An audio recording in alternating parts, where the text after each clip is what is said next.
కానీ అందరూ రాయరు. అట్లాంటిది దక్కన్ ల్యాండ్కి ఇవాళ రేపు ఎంతైనా ప్రపంచీకరణకు వ్యతిరేకంగా వస్తున్న పత్రిక కాబట్టి దాని దుష్పరిణామాలు కూడా మానవ జీవితంలో ఎట్లుంటే కొంత చెప్పుకోవాలి మనం. ఈనాడులో వస్తే వార్త, సాక్షిలో వస్తే మరీ మంచిది, ఆంధ్రప్రదేశ్ వస్తే ఇంకా మంచిది, దక్కన్ ల్యాండ్లో వస్తేంది రాకుంటేంది అట్లా అనుకునే ఒక స్వభావం ప్రజల్లో కూడా వ్యాపించున్నది. ఎందుకంటే ప్రపంచీకరణ అనేది ఆ వెనుక కూర్చున్న అందశ్రీ అన్నట్టు మనిషిని మాయం చేసింది. చిన్న కీర్తి కండూతి, ఈనాడులో పేరు చూసుకుంటే ఆ రోజు మజా వస్తుంది. చిన్న కీర్తి కండూతి, చిన్న అధికారం, చిన్న పేరు ప్రఖ్యాతులు ఇవన్నీ కూడా పనిచేసే ఒక కాలంలో ఉన్నారు. కాబట్టి వేద్ కుమార్ గారు ఒక ఏటికి ఎదురు ఇదే దక్కన్ ల్యాండ్ పెట్టుకున్నారు. కానీ ఒక్క నమ్మకం మాత్రం ఉంది, ఆయనకి తెలంగాణ రీసోర్స్ సెంటర్ ఉంది. దాంట్లో విలువైన చర్చలు ప్రతి వారం పెడుతూ ఉన్నారు. వాళ్ళనే రీసోర్స్గా తీసుకొని ఒక సీరియస్ మ్యాగజైన్, ముఖ్యంగా దక్కన్ ల్యాండ్ చరిత్ర ఏంది, సంస్కృతి ఏంది అనేది ఒక ఫోకస్గా. ఎందుకంటే సమాధానం రావాల్సిన ప్రశ్నలు చాలా ఉన్నాయి. వందల సంవత్సరాల చరిత్ర తర్వాత ఇవాళ మనం తెలుగు ప్రాంతంలో ఉన్నాం, కానీ ఉర్దూ ప్రాంతం సంగతి ఏమిటి, ముస్లింల సంగతి ఏమిటి, వాళ్ళ ఏం జరిగింది, ఈ ప్రపంచంలో వాళ్ళు ఏ స్థానంలో ఉన్నారు, ఇవాళ మనం చెప్తున్న అస్తిత్వంలో వాళ్ళు ఇమిడి ఉన్నారా లేరా, మన ద్వంద్వ అస్తిత్వమా లేకపోతే నిజంగానే ఒకే అస్తిత్వమా, తెలంగాణకు ఒక అస్తిత్వం అంటూ ఉన్నదా, ఇన్ని ప్రశ్నలు ఉన్నాయి. ఇట్లాంటి వాటి అన్నిటికీ కూడా తవ్వి పరిశోధనలు చేసి సీరియస్గా రైటింగ్స్ ఉన్నప్పుడు తప్పనిసరిగా దీనికి ఆదరణ ఉంటుంది. ఈ ఆదరణ ఉండాలని మారుతున్న మీడియా ప్రపంచంలోకి కొత్తగా వస్తూ తన సొంత బాణిని కానీ సొంత గొంతుకని కానీ నిలబెట్టుకోవాలని, అట్లాగే ప్రపంచంలో ఇంత విధ్వంసం జరుగుతున్నప్పుడు వస్తున్నారు కాబట్టి వీటన్నిటిని చిత్రీకరించుకుంటూనే ఫోకస్ చేయి ఒక చరిత్ర మీద సంస్కృతి మీద పెట్టాలని కోరుకుంటూ ఈ అవకాశం నాకు ఇచ్చినందుకు కృతజ్ఞతలు తెలియజేసుకుంటూ సెలవు తీసుకున్నాను. Thank you very much. మర్యాదతో పాటు భోజనం కూడా ఉన్నది, అది కూడా మర్యాద ఉన్నదని చెప్తూ ఇప్పుడు శ్రీనివాసరెడ్డి గారిని మాట్లాడవలసిందిగా కోరుతున్నాం. విశాలాంధ్ర ఎడిటర్ శ్రీనివాసరెడ్డి.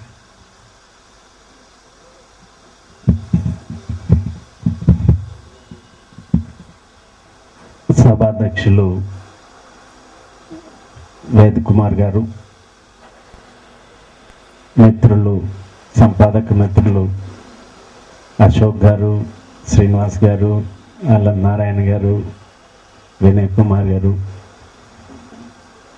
దక్కన్ ల్యాండ్ పత్రిక ఆవిష్కరణ వచ్చేసినటువంటి పెద్దలు, మిత్రులందరికీ నమస్కారం. ఇక్కడ వేదిక మీద కూర్చున్న ఈ నలుగురు సంపాదకుల్లో ముగ్గురు గురించి నాకు తెలుసు బాగా. రాజకీయాలు చెప్పగలుగుతారు, సాహిత్యం గురించి చెప్పగలుగుతారు. మా వినయ్ కుమార్ కూడా కొంత చేస్తాడు అనుకుంటాను, నాకు మాత్రం ఆ ప్రవేశం లేదు, అందుకని ముందే చెప్పుకుంటున్నాను. ఇద్దరు మిత్రులు చేసిన ప్రసంగం పూర్తిగా ఇప్పుడున్న వాస్తవాలను ప్రతిబింబిస్తున్నాయి. పత్రికలు ఖచ్చితంగా ఇప్పుడున్న పరిస్థితుల్లో,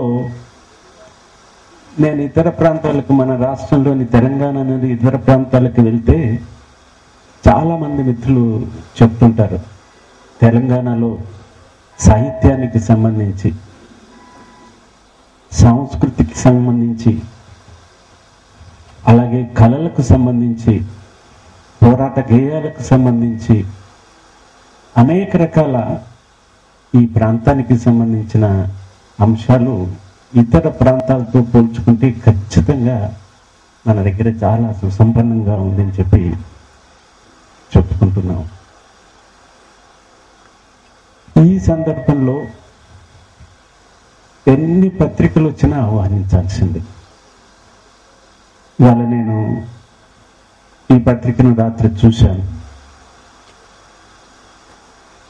తెలంగాణ కొరకు పోరాడుతున్న, తెలంగాణను కాంక్షించే, తెలంగాణకు ఇప్పటికే ఆలస్యం జరిగింది, అన్యాయం జరిగింది అని చెప్పే మిత్రులందరి భావాలు.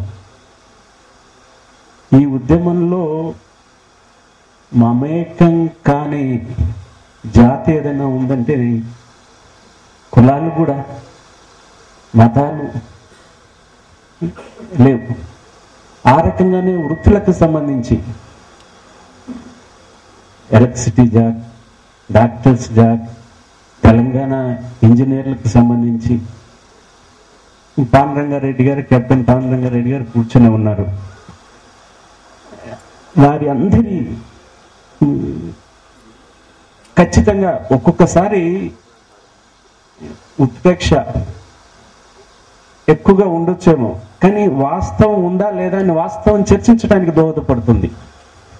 ఎలక్ట్రిసిటీకి సంబంధించి ఎలక్ట్రిసిటీ జాక్ మిత్రులు జానయ్య గారు, నీలా జానయ్య గారు రాసినటువంటి వ్యాసం ఖచ్చితంగా కళ్ళు తెరిపిస్తుంది.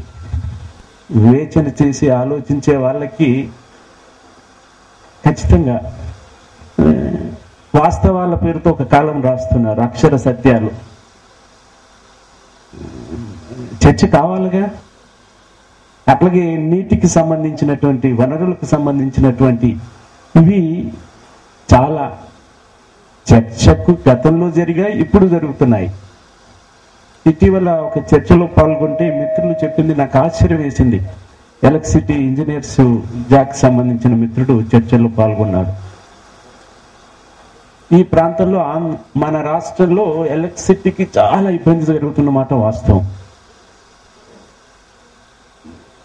అందరూ చెప్పేది, ప్రభుత్వం చెప్పేది నేచర్, ప్రకృతి మీద ఆధారపడాల్సిందే, ప్రకృతి దండం పెట్టి రోజు ప్రార్థన చేయమని చెప్తున్నారు. అది వాస్తవం కాదు. ప్రకృతి తోడ్పడింది దానికి తప్ప పూర్తిగా ప్రకృతి మీద వేయడానికి లేదు. గ్యాస్ రాలేదు మనకి రావాల్సిన గ్యాస్ తగ్గించి పొరుగు రాష్ట్రానికి ఇచ్చారు.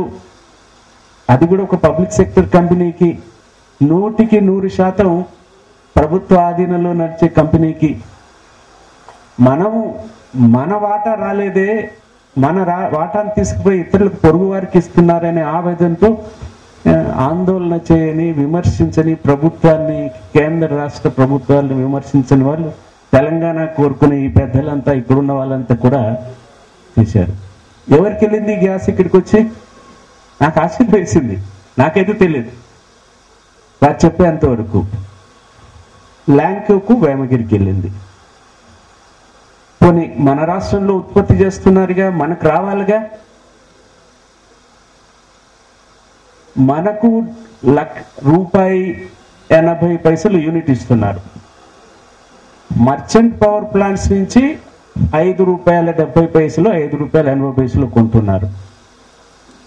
మనం కొట్లాడి తీసుకొచ్చినటువంటి గ్యాసు ల్యాంకో రాజగోపాల్ గారికి, వేమగిరి పెద్ద మనిషికి ఇచ్చేసి మనం ₹5.80 కొనుక్కోవటానికి, అంటే ఒక 250 కోట్ల రూపాయలు వారికి ఆదాయం సమకూర్చడానికి ఈ ఆందోళన జరిగిందన్నమాట.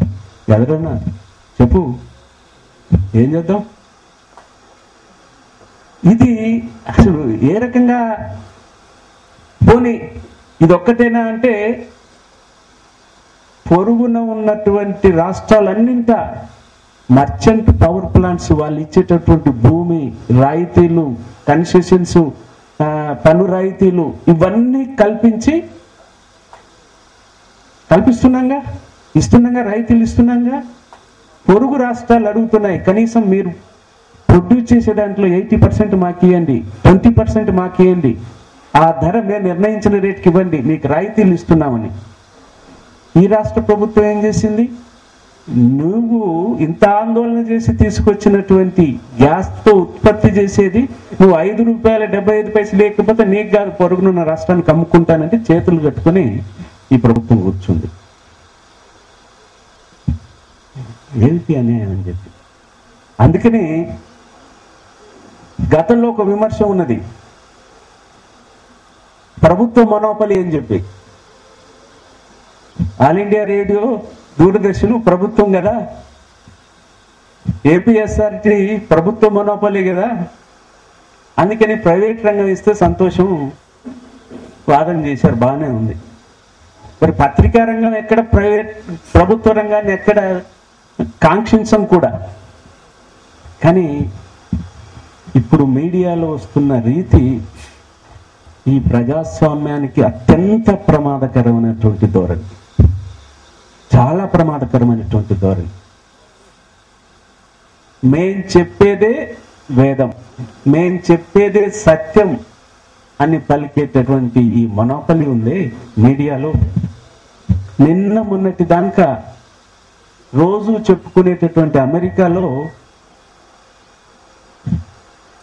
ప్రింట్ మీడియాకు నువ్వు అధిపతివైతే ఎలక్ట్రానిక్ మీడియా పెట్టుకోవడానికి అవకాశం లేదు. ఎలక్ట్రానిక్ మీడియాకు అధిపతివైతే టెలివిజన్ ఛానల్ పెట్టుకోవడానికి అవకాశం లేదు. ఎందుకు అంటే ప్రజల భావాల మీద ఇన్ఫ్లుయెన్స్ చేసేటటువంటి శక్తి ఈ మీడియాకు ఉంటుంది కాబట్టి ఇలాంటి పరిస్థితి ఉండకూడదని ఇవాళ ఒక్కొక్కటి మనం ఇంతగా విమర్శించేటటువంటి ఈనాడు కూడా అమ్ముకున్నదిగా. ఈనాడు కూడా ఎవరి దగ్గరికి పోయింది? చివరికి 2 తెలుగు ఛానళ్ళు పెట్టుకున్నాడు. ఈ మొనోపలి ఉంది. అసలు ఏ పత్రికకు మొనోపలి వద్దని చెప్పేవాళ్ళం. ఇప్పుడు కేంద్రీకరణ, ఈ మొనోపలి చాలా ప్రమాదకరమైనది. మన తెలుగు పత్రికల గురించి నేను పేర్లు చెప్పరు కానీ కేజీ బేసిన్లో